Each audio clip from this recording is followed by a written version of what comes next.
આપ સર્વોને હેતપૂર્વક જય શ્રી સ્વામિનારાયણ। આજની સત્સંગ કથા વાર્તા નિજ મંદિર સાવરકુંડલા। આજની સત્સંગ કથા વાર્તા શ્રી હરિચરિત્ર ચિંતામણી ભાગ 1 ચરિત્ર કથા ભાગ 10। ગઈ કાલે આપને શ્રી બાળપ્રભુના દિવ્ય ચરિત્રો સાંભળ્યા અને હવે તેમના આગળના ચરિત્રો સાંભળીએ। ધર્મદેવને ઘેર બહુ ગુણવાળી એક ગોમતી નામે ગાય હતી। તેને જ્યારે દોવે ત્યારે 4 શેર દૂધ આપતી। તે દિવસ માંગ 2 વખત દોવે કે 4 વખત, પણ જ્યારે દોવે ત્યારે એટલું ને એટલું જ દૂધ આપે। તે જોઈ સૌ માણસ વિસ્મય પામતા, ને તે ગાય ઉપર બાલપ્રભુને ખૂબ જ હેત હતું। તે પરસ્પરનો સ્નેહ જાણીને સુવાસિની બાઈને વિચાર રહેતો, જે આ ગાયને ઘનશ્યામ ઉપર વધારે હેત છે, કે ઘનશ્યામને ગાયક ઉપર વધારે હેત છે। તે તપાસ કરવા માટે પોતાને અહોનિશેક ઘાટ રહ્યા કરતો। તેથી એક દિવસ તે વાતનો નિર્ણય કરવા ધર્મદેવ પોતાના 3 પુત્રો સાથે જમવા બેઠેલા હતા। ત્યારે ધર્મદેવને તથા રામપ્રતાપભાઈને તો એક શેર દૂધ પીવા આપ્યું, ને ઘનશ્યામ મહારાજને તથા નંદરામને નાના જાણીને ઓછું દૂધ આપ્યું। એમ સર્વેને જમાડીને પોતે પણ ભક્તિ માતા સાથે જમ્યા। તે પછી ગાયને દોવા સુવાસિની બાઈ બેઠા, ત્યારે તે ગાયે ઘનશ્યામ મહારાજ ઉપર સ્નેહને લીધે ઓછું દૂધ આપેલું। તે જાણીને 2 શેર જ દૂધ દોવા દીધું, પણ વધારે આપ્યું નહીં। તે જોઈને સુવાસિની બાઈએ ભક્તિ માતાને કહ્યું, જે આજ તો ગોમતી ગાયે અડધું જ દૂધ દોવા દીધું। તે સાંભળીને માતા બોલ્યા, જે તમે સવારે જમતી વખતે સૌને કેટલું દૂધ પીરસ્યું હતું? ત્યારે સુવાસિની બાઈએ પોતે જેમ પીરસ્યું હતું તેમ કહ્યું। ત્યારે માતા કહે, તમારા મનમાં જેવો ભાવ રાખશો તેવું થશે। માતા એ પ્રમાણે કહ્યું તો પણ રાત્રે વાળું કરવા બેઠા તે વખતે પણ સવારની જેમ જ દૂધ પીરસ્યું। પછી સવાર માંગ જ્યારે ગાયને દોવા બેઠા ત્યારે તો તેણે 1 શેર જ દૂધ આપ્યું। તે જોઈ પોતાના મનમાં વિસ્મય પામી ગયા। તે ભક્તિ માતાને કહેવા લાગ્યા, જે માતા આજે તો ગાયે શેર જ દૂધ દોવા દીધું, હવે કેમ કરવું? ત્યારે ભક્તિ માતા બોલ્યા, જે તમારા મનમાં સંકલ્પ હોય તે મૂકી દ્યો, ને સરખી રીતે દૂધ જમવા માટે આપો। પછી તે વચન માનીને જ્યારે સર્વે જમવા બેઠા ત્યારે સહુને સરખા ભાગે દૂધ પીરસ્યું। ત્યારે ગાયે પણ પૂરેપૂરું 4 શેર દૂધ દોવા દીધું। તે મહા અદ્ભુત ચરિત્ર જોઈને સુવાસિની બાઈને ઘનશ્યામ બાલપ્રભુનો ખૂબ જ મહિમા સમજાયો, કે ગાયને પણ ઘનશ્યામ મહારાજને વિશે બહુ જ હેત છે, એમ જાણ્યું। ત્યારબાદ સુવાસિની બાઈએ જમાડવામાં દૂધ અધિક કે ન્યૂન કર્યું તો ગાયે પણ અધિક અને ન્યૂન કર્યું। આમ તે ગોમતી ગાયનો મહિમા તો અપાર છે, તે પણ જણાયું। એક સમયે નેપાળ દેશમાં પહાડી વૈરાગીઓની જમાત યાત્રા કરવા નીકળી। તે દેશાંતર માંગ ફરતા ફરતા ગંદકી નદી માંગથી કેટલાક શાલિગ્રામ લઈ અયોધ્યાપુરી જતા હતા।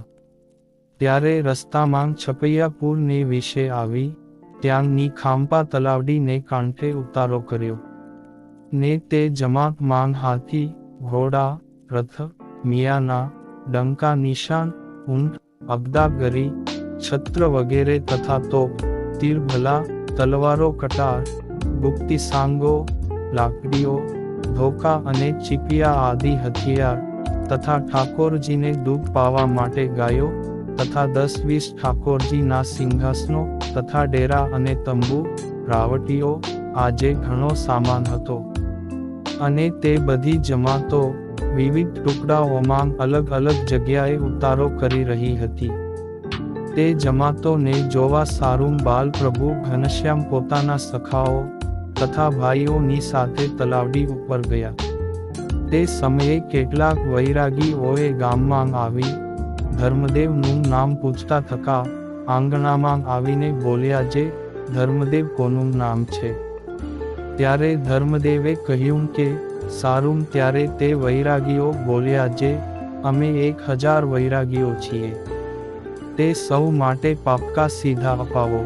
એમ કહી આંગણા વચ્ચે ધોકા અને ચીપિયા પછાડવા લાગ્યા. તેમને જોઈ ગામધણી મોતીરામ તિવારી ત્રાસ પામીને પોતાના અધવારાનું ગામ જે ગાયઘાટ ત્યાં ચાલ્યા ગયા. પછી ધર્મદેવ કહે, જે હે સંતો, આ તો નાનું ગામ છે અને મારા ઘરમાં આટલો બધો સીધો ક્યાંથી હોય?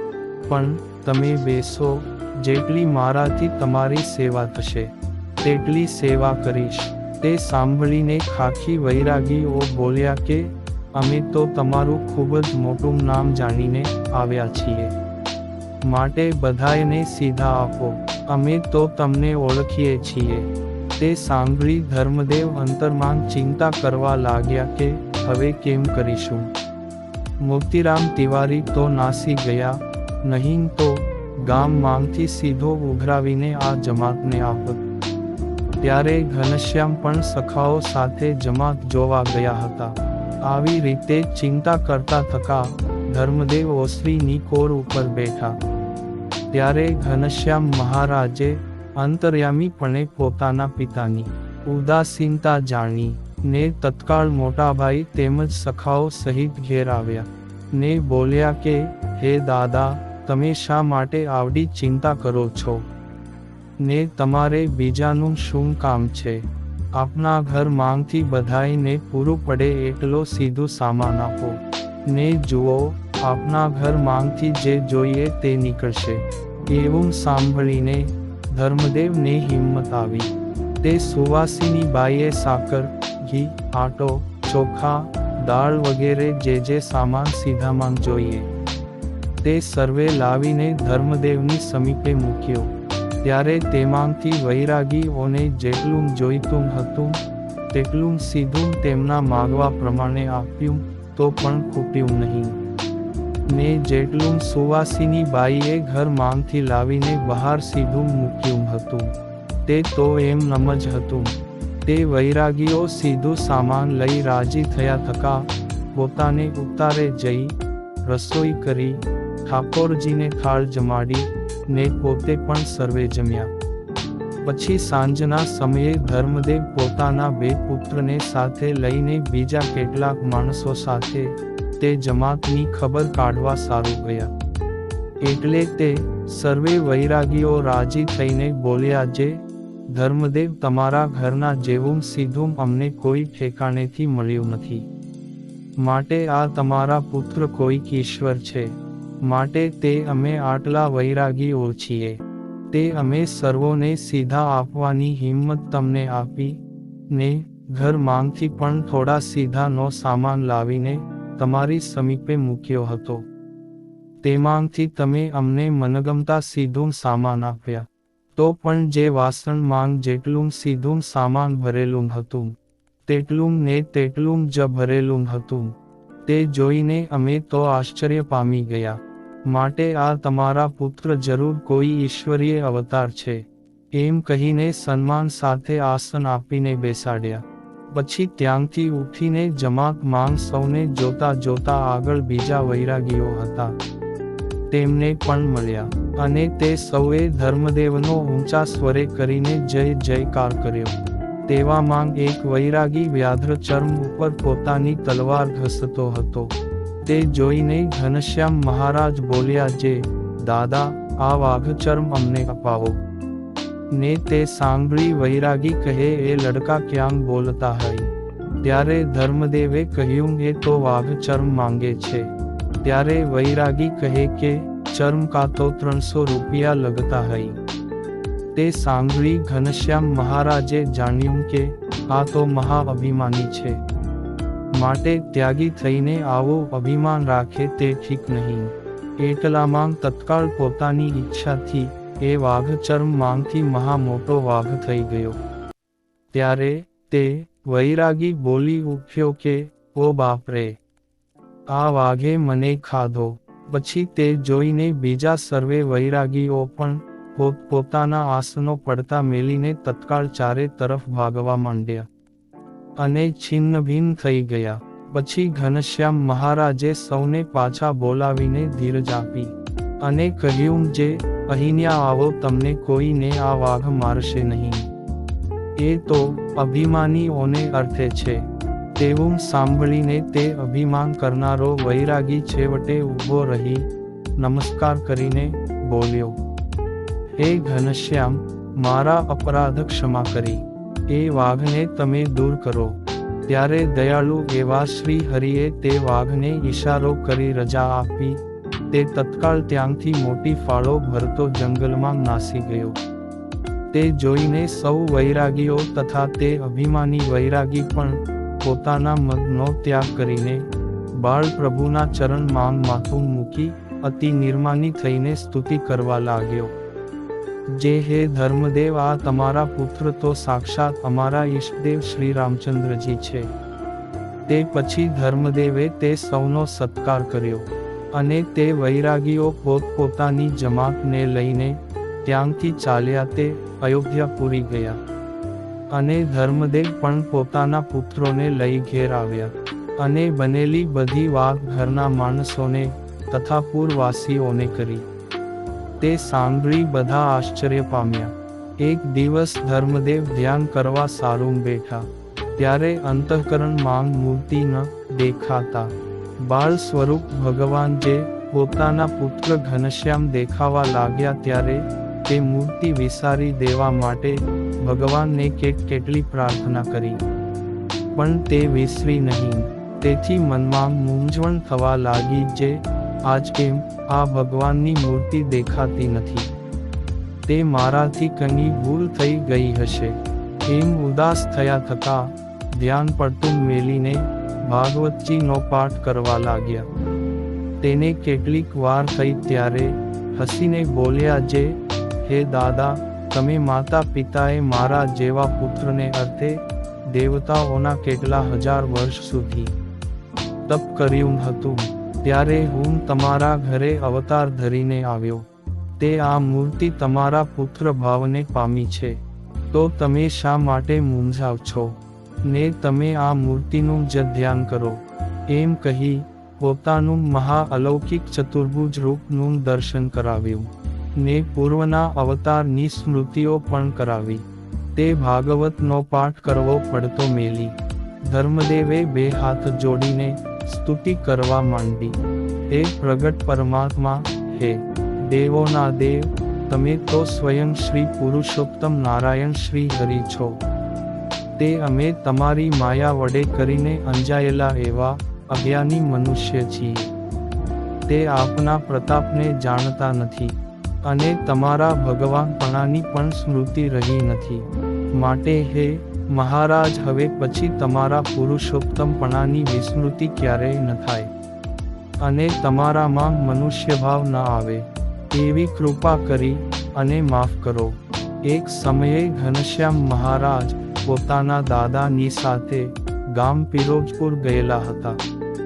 તે વખતે તર ગામથી ભક્તિ માતાના બેન વસંતાબાઈ તે પોતાના પુત્ર માણેકધર સાથે તથા બીજા બેન ચંદનબાઈ પોતાના પુત્ર વસ્તી સાથે ભક્તિ માતાને તથા ઘનશ્યામ મહારાજને મળવા સારું તેમના ઘેર આવ્યા અને ભક્તિ માતાને મળી સૌના કુશળ સમાચાર પૂછ્યા. ત્યારે ભક્તિ માતાએ કહ્યું, જે ઘનશ્યામ તો એમના દાદાની સાથે પિરોજપુર ગયેલા છે. તે હમણાં આવી જશે. એટલામાં તો તે આવ્યા. ત્યારે ચંદનબાઈએ નંદરામજી તથા ઘનશ્યામને પતાસા આપ્યા અને સુવાસિની બાઈએ રસોઈ બનાવી સર્વેને જમાડ્યા. પછી બીજા દિવસે સવારે વહેલા ઉઠીને ચંદનબાઈ તથા વસંતાબાઈ ઘઉં દળવા બેઠા. તે દળતા દળતા તુલસીદાસજીના પ્રભાતિયા ગાતા હતા. તેમાં ભગવાનને જગાડવાનો શબ્દ આવ્યો, જે ઉઠો ઉઠો લાલજી, પ્રભાત ભયો. તેવું સાંભળીને ઘનશ્યામ ઢોલિયા પર સૂતેલા તે બોલ્યા, જે માસી, હું તો જાગું છું, તમારે શું કામ છે? ત્યારે તે કહે, અમે તો ભગવાનને જગાડીએ છીએ. તમને કોણ જગાડે છે? એમ કહીને પ્રભાતિયા ગાતા ગાતા દળવા માંડ્યા. ત્યારે ઘનશ્યામ મહારાજે પોતાનો હાથ લાંબો કરીને ઘંટી ઉપર મૂક્યો. તેના ભારથી ઘંટી ફરતી બંધ થઈ ગઈ. તે જોઈને વસંતાબાઈ બોલ્યા, જે આ કોનો હાથ છે? ત્યારે ઘનશ્યામ કહે, તમે જેને જગાડો છો તેનો. પછી તે હાથ એક બાજુએ ખસેડવા માટે બંને બહેનોએ ખૂબ જ પ્રયાસ કર્યો, પણ હાથ ખસ્યો નહીં. ત્યારે તેઓ નવાઈ પામી હસવા લાગ્યા. તે સાંભળી ભક્તિ માતા બોલ્યા, જે અરે બાઈઓ, હમણાં સવાર થઈ જશે, માટે રમત મૂકો અને દળવા માંડો. ત્યારે તે બેય કહે કે બાલ પ્રભુએ ઘંટી ઉપર હાથ મૂક્યો છે, જેથી આ ઘંટી ફરતી નથી, ને અમે ખસેડવા ઘણી કોશિશ કરી, પણ તેમનો હાથ ખસતો નથી. એ સાંભળી ભક્તિ માતા ત્યાં આવ્યા, ને કહેવા લાગ્યા, હે મારા લાડીલા પુત્ર ઘનશ્યામ, તમારો હાથ ઘંટી ઉપરથી લઈ લો. ત્યારે તે બોલ્યા, જે હે દીદી, એ કોને જગાડે છે તે પહેલા તેમને પૂછો. ત્યારે બંને બહેનોએ કહ્યું કે તમને જગાડીએ છીએ. ત્યારે પોતાનો હાથ લઈને બોલ્યા, તો પ્રથમથી જ માની ગયા હોય તો આવડી મહેનત કરવી પડત. ત્યારે બહેનોએ કહ્યું કે પ્રથમ અમને ક્યાં માલુમ હતું? ત્યારે ઘનશ્યામ મહારાજ કહે, કેમ માલુમ નથી? અમે તમને ઘણીવાર ચમત્કારો દેખાડ્યા છે, તે શું ભૂલી ગયા? ત્યારે માસી કહે, ઘનશ્યામભાઈ, અમે તો તમારી માયા વડે અંજાઈને તે ભૂલી ગયા હતા, માટે અમને માફ કરો. એમ ગદગદ કંઠ થઈ સ્તુતિ કરીને, અપરાધની ક્ષમા માગીને પ્રભુ જાણીને પગે લાગ્યા. આવા તો અનેક ચરિત્રો પ્રભુ બાલ ઘનશ્યામ સૌને માટે કરતા હતા. ને હવે પછીના બાળ ચરિત્રો આપને આગળના ભાગમાં સાંભળશું. આપ સર્વોને હેતપૂર્વક જય શ્રી સ્વામિનારાયણ.